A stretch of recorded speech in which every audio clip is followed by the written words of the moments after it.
Hi అండి అందరికీ. Welcome to Advika education YouTube channel. So మనం లాస్ట్ వీడియోలో ఏంటి అని అంటే వేవ్స్ యూనిట్లో velocity of a transverse wave along a stretched string చూసాము. సో దాని డెరివేషన్ మళ్ళీ ఒకసారి చూపిస్తున్నాను, each and every line and each and every word. So ఎవరైనా నోట్ మేకింగ్ చేసుకొని వాళ్ళు ఎవరైనా ఉంటే నోట్ మేకింగ్ చేసుకోవచ్చు. ఒకవేళ ఆ వీడియోలో ఎక్కడైనా సంథింగ్ ఏదైనా ఫాస్ట్గా ఉన్నా లేకపోతే ఏదైనా రాసుకునేటప్పుడు క్లియర్గా లేకపోయినా ఇప్పుడు దీన్ని బట్టి మనం చూసుకోవచ్చు అనమాట. దీని కంటిన్యూషన్ పార్ట్ ఇక్కడ ఉందండి. సో దీని కంటిన్యూషన్ పార్ట్ ఇది. సో ఇప్పుడు నేను ఇది ఎందుకు చూపిస్తున్నా అంటే velocity of a transverse wave along a stretched స్ట్రింగ్కి దీనికి ఒక లింక్డ్ క్వశ్చన్ ఉంటుంది. ఆ లింక్డ్ క్వశ్చన్ ఏంటి అని అంటే general solution of wave equation and it's solution. అంటే మనం ఇక్కడ లాస్ట్లో ఇక్కడ ఈ ఈక్వేషన్ని దీంతో కంపేర్ చేసి రాస్తాం v² = t/μ అని. సో దీని జనరల్ సొల్యూషన్ ఏంటి, ఇది డిఫరెన్షియల్ ఫామ్లో ఎలా వచ్చింది అనే దాని గురించి ఇప్పుడు ఈ వీడియో వస్తుంది, ఇంకొక వీడియో వస్తుంది. సో పార్ట్ 2 చూడండి. Welcome to Advika education YouTube ఛానల్లో ఇప్పుడు మనం velocity of a transverse wave along a stretched స్ట్రింగ్కి అటాచ్డ్ క్వశ్చన్ చూస్తున్నాం. ఆ అటాచ్డ్ క్వశ్చన్ ఏంటి అని అంటే general solution of a wave equation and its significance. యాక్చువల్గా మనం ఇంతకుముందు ఏంటి అని అంటే ప్రీవియస్ క్వశ్చన్లో ∂2y/t² = v² × ∂2y/x² అని డిఫరెన్షియల్ వేవ్ మోషన్ ఈక్వేషన్ తోటి మనకి డిరైవ్గా వచ్చిన ఈక్వేషన్ని కంపేర్ చేసి మనం దానికి ఆన్సర్ అనేది ఫైండ్ అవుట్ చేసాం. సో ఇప్పుడు మనం ఇది చెప్తున్నామంటే ఇది ఏదో ఒక ఈక్వేషన్ డిఫరెన్షియేట్ చేస్తే వచ్చిందే కదా. సో అది ఏ ఈక్వేషన్తో ఎలా డిఫరెన్షియేట్ చేస్తే ఈ డిఫరెన్షియల్ వేవ్ మోషన్ వచ్చిందనేది మనం ఇక్కడ చూపించాలి. So according to the equation of normal wave function అంటే ఇప్పుడు ఏంటి వేవ్ మోషన్ డిఫరెన్షియల్ ఈక్వేషన్ అన్నారు కాబట్టి వేవ్ ఫంక్షన్ అంటే నార్మల్ ఈక్వేషన్ని చూస్తున్నాం. So y(x, t). So y(x, t) అంటే ఏంటి అంటే ఫంక్షన్ అంటే ఏవైనా 2 టర్మ్స్ తీసుకుంటున్నాను నేను ఇక్కడ. x అంటే డిస్ప్లేస్మెంట్, t అంటే టైం. సో ఇప్పుడు టైంలో ఒక వేవ్ అనేది ఎంత డిస్ప్లేస్మెంట్ ట్రావెల్ అయింది అనే దాని గురించి ఇక్కడ డిస్క్రైబ్ చేస్తుంది. ఇప్పుడు ఫంక్షన్లో బ్రాకెట్లో రాసే ప్రతి 2 టర్మ్స్ కూడా దానికి రిలేటెడ్గా ఒక డెఫినేషన్ని షో చేస్తాయి. సేమ్ అలాగే ఇప్పుడు y(x, t) అని తీసుకున్నా కదా. So equals to a sin of -ω/v × x + ω/t. ఈ ఈక్వేషన్ ఎక్కడి నుండి వస్తుంది అని అంటే డిఆలంబస్ ఫంక్షన్ దగ్గర నుండి. ప్లస్ ఏంటి అని అంటే దానికి ఏం అప్లై చేయాలి, మనకి నార్మల్గా వేవ్కి ఫామ్ తెలుసు కదా. సో ఆ వేవ్ ఫామ్ని ఈక్వేట్ చేస్తే ఇది వస్తుంది. అది చాలా పెద్ద ప్రాసెస్. సో కాబట్టి మీరు ఈ నార్మల్ వేవ్ ఫంక్షన్ని రిమెంబర్ ఉంచుకోండి. y(x, t) a sin of -ω/v × x + ω/t. a అంటే యాంప్లిట్యూడ్, ω అంటే యాంగులర్ ఫ్రీక్వెన్సీ, v అంటే వెలాసిటీ ఆఫ్ వేవ్, t అంటే టైం. సో ఇప్పుడు మనం దానికి ఇక్కడ ఏముంది ఫస్ట్ ∂2y/t² అని ఉంది ఇక్కడ. సో ∂2y/t² అని ఉంది కాబట్టి ఇక్కడ మనం ఏం చేయాలి, పైన ఉన్న ఫంక్షన్ని టీతో డిఫరెన్షియేట్ చేయాలి. సో ∂y/t ఏకి సైన్ ఎక్స్కి ఏం రావాలి, ఇక్కడ మనం ఇక్కడ టీతో డిఫరెన్షియేట్ చేస్తున్నాం కాబట్టి సైన్ టీ అనుకోండి. సో సైన్ టీకి ఏం రావాలి, cos t. So cos t కాబట్టి మళ్ళీ టీకి చేయాలి కదా. మనం టీతో చేస్తున్నాం కాబట్టి డిఫరెన్షియేషన్ ఎక్స్ టర్మ్స్ అనేవి 0 అయిపోతాయి.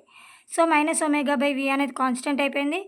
ఎక్స్ వాల్యూ 0 × 0 అంటే ఏమొస్తుంది 0 ప్లస్ ఒమేగా కాన్స్టెంట్ కాబట్టి పక్క పెట్టేస్తే ∂t టీ చేస్తే ∂t 1 వస్తుంది.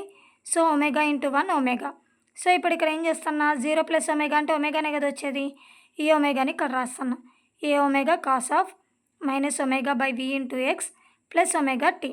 ఇప్పుడు ఏంటి ∂2y/t² కాబట్టి again differentiating second order differential form. A omega k omega cos ఎక్స్కి ఏమొస్తుంది డిఫరెన్షియేషన్లో -sin x వస్తుంది. అంటే కాస్ టీకి -sin t మైనస్ సైన్ కాస్కి సైన్ కాబట్టి సేమ్ టీ వాల్యూ మొత్తం రాస్తున్నాం. మళ్ళీ టీకి ఏం చేయాలి, అగైన్ డిఫరెన్షియేషన్ ∂t చేస్తున్నాం కాబట్టి ఏమైంది ఎక్స్ టర్మ్స్ 0 ప్లస్ ω × 1. సో ఇప్పుడు ఈ ω × 1 అనేది ఏమైంది 0 + ω అంటే మళ్ళీ ఒమేగా. సో ఏ ω² ఈ మైనస్ను ముందు రాస్తున్నా sign of -ω/v × x + ω/t. ఇప్పుడు ఇందులో మనం ఏం కామన్ తీయొచ్చు టీటాలో అంటే సైన్ టీలో ఈ టీ వాల్యూలో ఏం కామన్ తీయొచ్చు, ఒమేగాని కామన్ తీయొచ్చు. -aω² సేమ్ సైన్ ఆఫ్ ఇప్పుడు ఒమేగాని కామన్ తీస్తే ఏమొస్తుంది బయటికి ఒమేగా బయటికి వెళ్ళిపోద్ది minus X by v plus t, అంతే కదా. సో ఇప్పుడు ఈ ఒమేగాని పక్కకు మల్టిప్లై చేయొద్దు, ఎందుకంటే అది సైన్ యాంగిల్లో ఉంది. యాంగిల్లో ఉన్నదాన్ని కామన్ తీసిన కాబట్టి ఏమైంది, so sine omega into T minus X by V, front దానికి మల్టిప్లై అవ్వదు.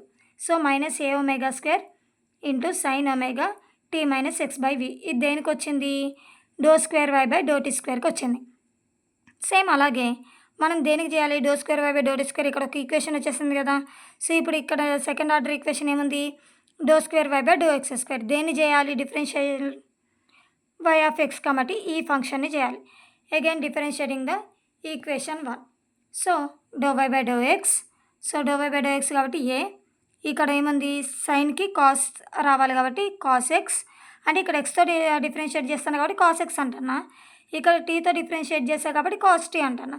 సో కాస్ ఎక్స్ మళ్ళీ ఎక్స్కి చేయాలి కాబట్టి మైనస్ ఒమేగా బై వి, ఎక్స్కి చేస్తే వాల్యూ ఏమొస్తుంది 1.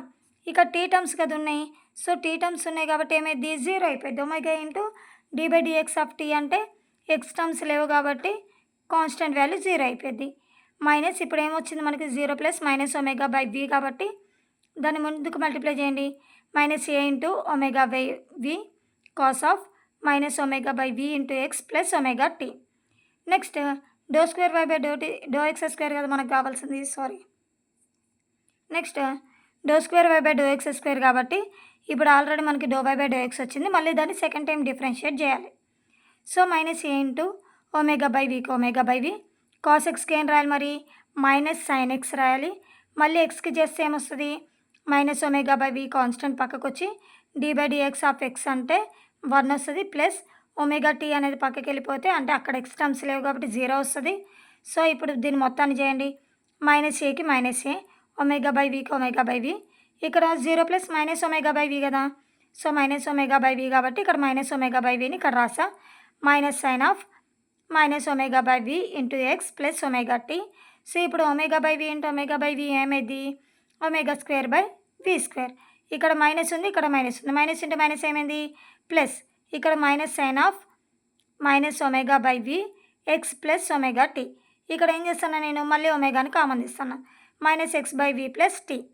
ఇక్కడ ఈ మైనస్ ఉంది కదా, ఈ మైనస్ని ఇక్కడ ఫ్రంట్ రాసేస్తాను, ఈ మైనస్ సైన్ కొన్న దాన్ని ఫ్రంట్ రాస్తాను, minus A into omega square by V square sine of omega of T minus X by V. ఇప్పుడు మనకి do square why by do T స్క్వేర్కి ఏమో మైనస్ ఏ ఒమేగా స్క్వేర్ వచ్చింది, ఇక్కడ ఉంది మైనస్ ఏ ఉంది కానీ ఏముంది ఒమేగా స్క్వేర్ లేదు, omega square by V square ఉంది, sine of omega of T minus X by V ఉంది, sine of omega of T minus X by V ఉంది. అంటే ఇప్పుడు ఏం చేయాలి మనం do square by do T స్క్వేర్కి 1 బై వి స్క్వేర్ మల్టిప్లై చేస్తే సరిపోయేది కదా. అంటే ఇక్కడ నేను ఈక్వేట్ చేస్తాను, ఈక్వేట్ చేయగా నాకు ఏమొచ్చింది 1 బై వి స్క్వేర్ వచ్చింది, ఇక్కడ క్యాన్సిల్ అవ్వగా. అంటే ఇక్కడ ఎక్స్ట్రాగా do square why by do X స్క్వేర్లో ఏమున్నట్టు 1 బై వి స్క్వేర్ ఉన్నట్టు. అంటే ఇక్కడ do square why by do T స్క్వేర్కి నేను ఏం మల్టిప్లై చేయాలి 1 బై వి స్క్వేర్ని మల్టిప్లై చేయాలి. అప్పుడు ఈ వి స్క్వేర్ అనేది 1 బైలో ఉన్నది యువతలకి వెళ్తే మల్టిప్లై అయ్యింది కాబట్టి V square do square why by do T square equals to V square into do square why by do X square. This is the differential wave motion equation. So ఇప్పుడు ఏంటి మనకి ఆ ఈక్వేషన్ని ఈక్వేట్ చేసినప్పుడు front క్వశ్చన్లో మనకి ఇప్పుడు అర్థమైపోయింది కదా ఈ జనరల్ వేవ్ ఈక్వేషన్ నుండి ఎక్కడి నుండి డిరైవ్ చేస్తే వచ్చిందో. This is the question for transverse wave along a stretched స్ట్రింగ్కి attached question of general solution of wave equation and its significance. మనకి వేవ్స్లో 4 కేసెస్ ఉన్నాయని చెప్పాను కదా, అవి మనం రేపటి నుండి స్టార్ట్ చేద్దాం. ఓకే.